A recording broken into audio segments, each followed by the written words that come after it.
My name's Ken Gray. I'm a pastor in a small town in Forest, Ohio. I have ulcerative colitis, and that is affected by what I eat and all of that, as well as I have a herniated disc in my back.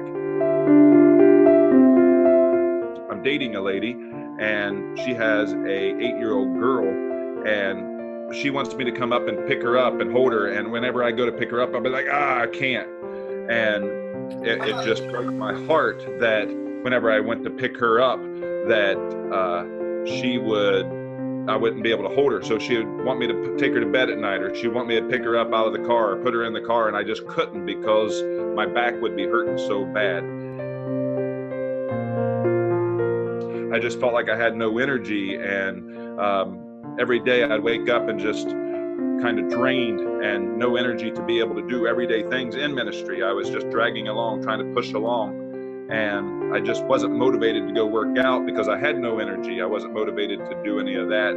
So I can see it, my energy and my health degressing progressively, and it's I want to be there, and I want to be the best father, the best pastor, the best father if that tends to happen, and the best pastor, and just be the best that I can be.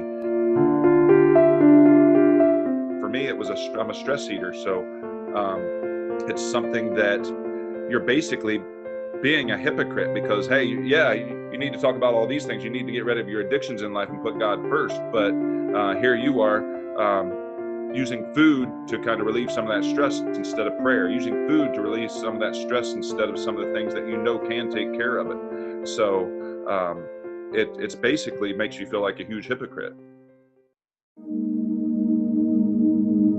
I thought I would have to work out 2-3 hours a day to try to get any results. Robert showed me some things that I could do for 20 minutes and just be able to do that, and was like, hey, I can do that. I can take 20 minutes and be able to go work out and get that done.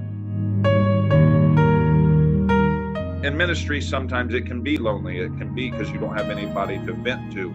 And so, yes, sometimes you can definitely always go to God, but at the same time, sometimes you want somebody with skin on to be able to talk to. And that was another thing that Robert did. He was there for accountability. He was there to ask questions. He would ask the right questions. He would say, okay, what are you struggling with? What are some things that you are struggling with physically? What are some things you're struggling with emotionally? What are some things you're struggling with spiritually? And he would be there to just try to answer those questions to where you wouldn't try to be a stress eater. You would, if you felt stressed or anything like that, you would essentially be working out. And you find out then that when you go and you do work out 20 minutes, 30 minutes a day, that you don't get stressed out as easy like you used to, and you don't have to go eat a package of hot dogs or a package of Oreos. So what he did, he started me out slow with just water, drinking the proper amount of water, and then also having the proper amount of proteins.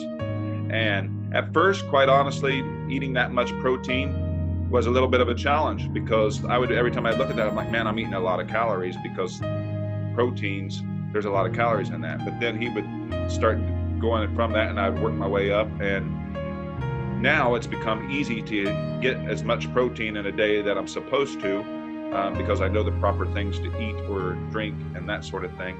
And water makes a huge difference as well. Not only do I budget my time, but not only do I budget my money, but I budget my time, and I have more time to do things I enjoy.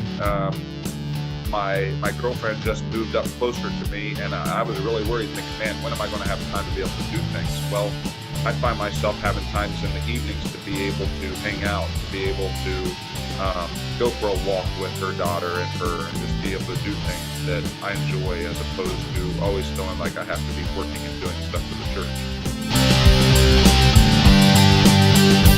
It's kind of funny because I'm learning to say no, and so that way it's just people can see that it's freeing you up to be able to do things, and when you do get there and you do help them, you have a lot more energy to be able to help them and be able to focus. It helps your mind and your body to be able to focus more on their issues and be able to think more clearly about what you're telling them and being able to help them. See, I'm actually a recovering alcoholic, and I can see a lot of the similarities in the fact that instead of turning to alcohol, I used to turn to food. I mentioned the stress eating. But the church is okay a lot of times with people that eat too much as opposed to drinking too much, which a lot of times you don't see as many results, but at the same time you do. There's a lot of heavy people in churches. And so it just helps you to say, hey, any kind of addictions, I mean, including eating, including all of that. I mean, overindulgence of food, gluttony, it is one of the 7 deadly sins. It's a sin as well.